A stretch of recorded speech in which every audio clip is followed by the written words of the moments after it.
কথায় আছে ডিম পাড়ে হাসে খায় বাঘ ধাসে। আপনি দেখেন আমাদের বাংলাদেশে মুক্তিযোদ্ধার মধ্যে দুইটা মুক্তিযোদ্ধা তৈরি হয়েছিল, একটা হলো অরিজিনাল, একটা হচ্ছে ভুয়া। বৈষম্য বিরোধী ছাত্র আন্দোলনে যেই সকল ছাত্ররা প্রকৃতপক্ষেই এক দফার দাবিতে কাজ করছে, এদের মধ্যে ম্যাক্সিমাম ছাত্ররাই এখান থেকে কোনো কিছু চাওয়া পাওয়ার নাই। এদের ক্ষমতা, পোস্ট পদবি, সমন্বয়ক নাম টাম নিয়ে মানুষ সালাম দিবে, বিভিন্ন জায়গায় যাবে, এরা প্রায়োরিটি পাবে, এগুলো কিন্তু এদের মধ্যে নাই। অনেকে অঙ্গহানি হয়েছে, হাসপাতালে চিকিৎসাধীন আছেন, অনেকের পরিবার শোকাহত, কারণ তাদের পরিবারের প্রিয় সন্তানটা, মানুষটা মারা গেছে। কিন্তু এখন নতুন আরেকটা টিম তৈরি হয়েছে, এটার নাম কি? ভুয়া সমন্বয়ক। তবে কেজি ভুয়া কেজি রিয়েল, আমরা আমজনতা পড়ছি বিপদে, কারণ এরা বলতেছে সে ভুয়া, সে বলতেছে এ ভুয়া। এখন অরিজিনাল সমন্বয়ক আর ভুয়া সমন্বয় হোক, এখন সবচেয়ে বড় আর একটা ঝামেলা পাকাইছে যে ছাত্রলীগকে পুনর্বাসনের চেষ্টা করছে নাটোরে বৈষম্য বিরোধীদের নামে। গুরুতর অভিযোগের জায়গাটাতে আমরা যদি দেখি, এখানে ঝামেলাটা পাকাইছে, আপনাদের খেয়াল থাকার কথা। নাটোরে কেন্দ্রীয় সমন্বয়করা যে জেলাভিত্তিক যে তাদের প্রোগ্রামগুলো চালাচ্ছে, সেইখানে গিয়া কিন্তু আপনার প্রোগ্রাম করতে পারে, ফিরে আসতে হয়েছিল, কারণ দুইটা গ্রুপ, সম্ভবত ওই দুইটা গ্রুপই আবার এখানে একই সাথে বসছে। নাটোরে বৈষম্য বিরোধী ছাত্র আন্দোলনের নাম ব্যবহার করে নানান অপকর্ম, ছাত্রলীগকে পুনর্বাসন করা ও প্রকৃত আন্দোলনকারীদের বাদ দিয়ে নিজস্ব বলয় তৈরি করার অভিযোগ সংবাদ সম্মেলন করেছে বৈষম্য বিরোধী ছাত্র আন্দোলনের অপর পক্ষ। মানে এক পক্ষ বলতেছে ওরা ছিল না, কিন্তু যারা ছিল না বলতেছে ভাই আমি ছিলাম, আমার বাড়ির সামনে আওয়ামী লীগ এরকম ঘেরাও করার ছিল, আমি বাইরে হতে পারি নাই। হ্যাঁ, আমার এক বন্ধু ছাত্রলীগ ছিল, বাট সে কিন্তু পদত্যাগ করছে। তো সার্জিসও তো ছাত্রলীগ ছিল আগে, মানে এরকম কিন্তু উদাহরণ দিচ্ছে যাদের বিরুদ্ধে অভিযোগ। এখন ঝামেলাটা কোথায়? এখন দেখেন এরা কি করতেছে, মানে মূল বিষয়টা কই থেকে আসছে আমরা যদি একটু দেখি। আপনার জেলা খাদ্য নিয়ন্ত্রকের দপ্তরে দল বেঁধে যাওয়ার প্রসঙ্গে এই প্যাচটা লাগছে, যে এখানে সম্ভবত দুইটা টিম গেছিল বা একটা টিম গেছিল।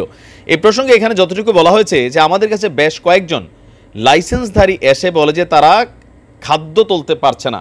মানে এই ব্যাপারে যে বলতেছে তার নাম হচ্ছে ওবায়দুল্লাহ মিম, যার বিরুদ্ধে অভিযোগ যে সে ছাত্রলীগের পক্ষে কাজ করতেছে, অথবা এরা এখানে সিন্ডিকেট করতেছে। যারা সংবাদ সম্মেলন করছে তারা ওবায়দুল্লাহ মিম সম্পর্কে অভিযোগ দিয়েছে। তো ওবায়দুল্লাহ মিম কেন খাদ্য অধিদপ্তরে গেছে? বাট পার বোঝা গেছে হালকা।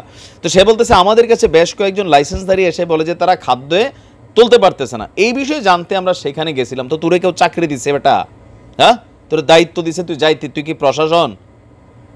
যে আলগা সর্দারি, এগুলাই কিন্তু ঝামেলা পাকায়।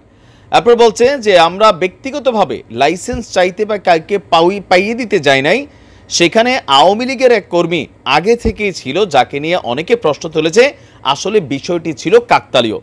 তো এই বিষয়ে কথা বলতে শিশির মাহমুদের মুঠোফোনে ফোন করলেও সে আসলে ফোন ধরে নাই। তো এখন সমস্যা কি? যারা সংবাদ সম্মেলনটা করছে তাদের বক্তব্য, যারা এক দফার কবর দিতে চেয়েছিল তাদের অনেকেরই এখন সমন্বয়ক হওয়ার স্বাদ হয়েছে।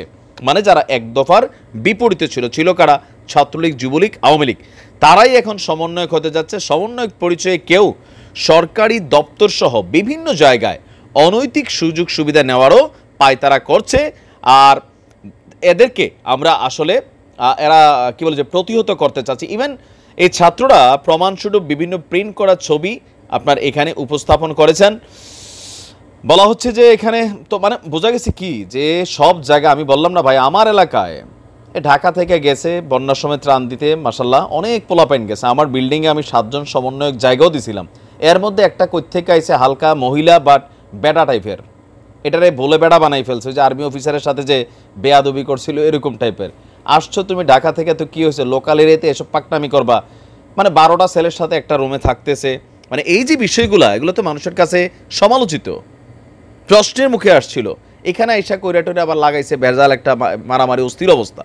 তো বিভিন্ন জায়গাতে মূল যারা এই আন্দোলনকে লিড করছে তারা কিন্তু চাওয়া পাওয়ার পক্ষে নাই। সার্জিসরা তারা কাজ করতেছে, হাসাতরা কাজ করতেছে, আসিফ তৌসিফরা কাজ করছে, বা আরও যারা আছেন মূলধারার। তো এখন বিভিন্ন জেলা এবং লোকাল পর্যায়ে অনেকে গজায় উঠতেছে। এদের কারণেই এই আন্দোলনটার যে ফলাফলটা, সেটা মোটামুটি আবার আস্তে আস্তে নিচে নামতে শুরু করছে।